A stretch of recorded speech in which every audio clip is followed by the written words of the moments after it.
Hello everyone, Dan Keep with You Can Do Physiology More. Today is day 7, the final day of spring into action the Jeet Kune Do way. I gotta grab my key here. He's gonna spill my water my phone's up against. And plus, I'm giving you some good lighting today. So I talk about a lot about embracing discomfort, about doing things you don't want to do, and as far as bringing into action, yes, we want to get excited about it. We want to have fun. You know, if you're sit there and consistently thinking about, oh, I'm going to embrace the discomfort. I got to do this. I got to push through this pain. I got to push through the suffering. You know, you're probably not going to be very inspired or driven to do it. But guess what? If you can find things to get excited about, and in the process, you actually are embracing some discomfort. Guess what? Get excited about the fun aspects of, or the things that you actually like or somewhat like and whatnot, and then just once you get to that point where you're like, oh man, I'm just feeling it, then you push yourself. But you can just get yourself out there, get yourself to say go for a walk down the trail, and you're going for a walk, and you just happen to, for whatever reason, you put on your running shoes for your walk. All of a sudden you're going to feel like, oh, you know what, I'm inspired, I put on my running shoes, I'm going to go for a run now, I'm going to jog a little bit. And guess what, you just did more than what you did probably yesterday, a week prior, 2 weeks, 3 weeks prior, to get to towards whatever your goals or your aspirations are for springing into the spring. So that's what I want you to think about. Get excited about the stuff that you like. Go ahead and delve into those things, and then once you get to that point, then you can actually push yourself from there. This is actually going to help inspire you to be able to make those changes, rather than, oh, I gotta embrace discomfort. Okay, I'll get up today. I did this for a week, 2 weeks. Oh, you know, I feel the results from it, but do I really want to do it again? You know what? Yes, that is part of pushing past the mind. However, I want to help everyone. Not everyone can actually do it to the level that I do. And to be completely honest with you, when I started, I was the same way. I would actually, completely torch my body in the summer and the warmer months, whatever. But winter came around, and I did this honestly for several years after high school. And then when the winter came around and got cold, I honestly went from doing a lot to almost sometimes hardly anything at all. So what I want you to do, I want you to get excited about the things you actually enjoy about whatever you're going to do to spring into action for this spring. And I want you to push yourself and delve into that. And then, like I said, once you get to that level where you feel that little bit of pain, push yourself a little bit more, a little bit more, and a little bit more. And then before you realize it, you'll get into a routine, because your subconscious mind is based on routine. Once you can get into a routine, a consistent everyday routine, your subconscious mind is going to be like, hey, you know what, this is just what we do. That's why I'm used to embracing discomfort. I've been doing this consistently for over 16 years, but off and on in different moments that I kind of just briefly explained to you in my lifetime. I actually, long story short, about me, I didn't do much athletics growing up. I did, a little bit. Here's a quick little story.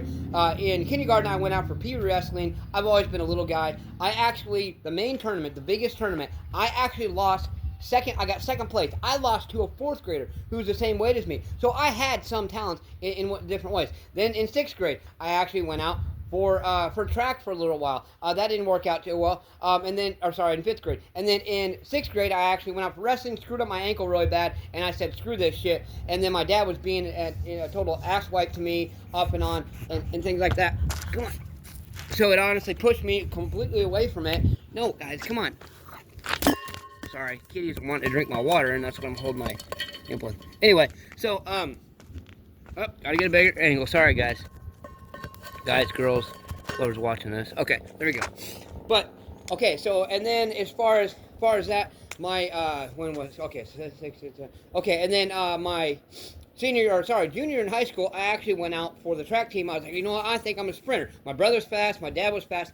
Until I started going against, I was getting beat by freshmen. Okay, so then I realized I ran with the distance team one day, and I realized I had a knack for distance. Okay, so then my junior year, I actually moved back to the area that I was from, that I moved away from, and I decided to join the cross-country team. I said, you know what, I had been talking about it with other people, other athletes in track who ran cross-country, and they said, you know what, I think you would have a natural ability for that. So I did that, and then when I did, now keep in mind, that whole entire summer, I ran maybe 3 or 4 times, about a mile or two, a mile and a half, maybe 2 miles one time. Okay, didn't do hardly anything. Well, the cross-country team had been training since June, okay?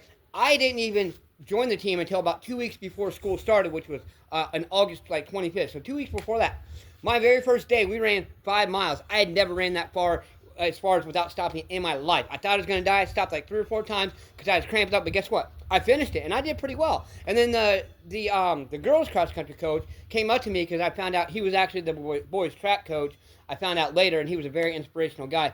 But the thing about it is that he said to me, he's like, well, we have a time trial tomorrow. And in this time trial, he's like, now I don't expect you to do real well. I want you to do your best. He's like, but I don't expect you to like, do extremely well since you just started. He's like, but this is actually going to. He gave me some words of inspiration. He said, this is going to determine who's varsity and who stays junior varsity. He's like, if you can get in the top, I think like 7, then you make varsity. I think 6 or 7, whatever. And yeah, it was 7. And then you make varsity. It's like, okay, cool. Next day time trial comes around, I obliterate it. I made 6 in varsity, and I just gradually increase that. Why am I telling you this? This is the start, and this is the very beginning. I was so inspired, I was going to do competitive running, which I actually did for a little while after high school, and then I switched from competitive running in 2003 to actually, because I graduated in 01, and then I actually switched from competitive running, and I decided to do martial arts, because like, you know what, I love to run, but I also love to, do punches and kicks, weight training, things like that, other push-ups, things like that as well. I don't always enjoy it, but you know what I mean. Okay, so then I actually did a pros and cons, and I decided, okay, martial arts it is, 2003. Okay, so then I actually did, sporadically, off and on. I struggled. And then 2005, that entire summer, I completely annihilated my body. I was doing 2 to 3, no, Shelby. I was doing 2 to 3 training sessions per day.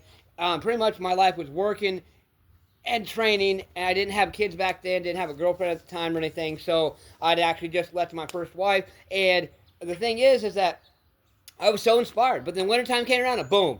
And I did hardly anything after that for about 3 years. In 2008, found out my kid's mother was pregnant with our oldest son, and she opened my eyes. At the time, I was trying to pursue a music career, and she's like, you're talking about, and she's like, I see you more passionate about fitness and martial arts. Why don't you do something with that? And that opened my eyes. And when she found out she was pregnant with her oldest son, not too long after she said that, I was inspired, and I've been consistent ever since.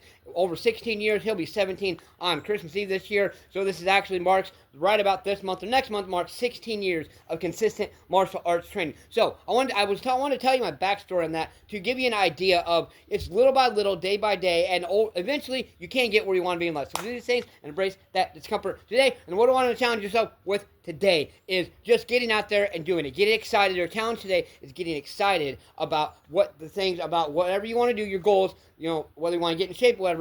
Get excited about things you enjoy. Do the things you enjoy. Start by doing the things you enjoy. And then push yourself to embrace discomfort to where you discipline yourself more. And then you will actually get to a point where you can discipline yourself even more and more and more. So let's do these things today. Embrace that discomfort. And do the things today. Let's get stay motivated. Believe in yourself. Believe you can do it, and believe that you deserve it. Smash once, kick that like button, just don't break it. Let's get to do something. Do more than what you did yesterday. Get your ass up today and grind. What have you done today to push yourself, to grind, to embrace that discomfort? Push yourself. Let's go.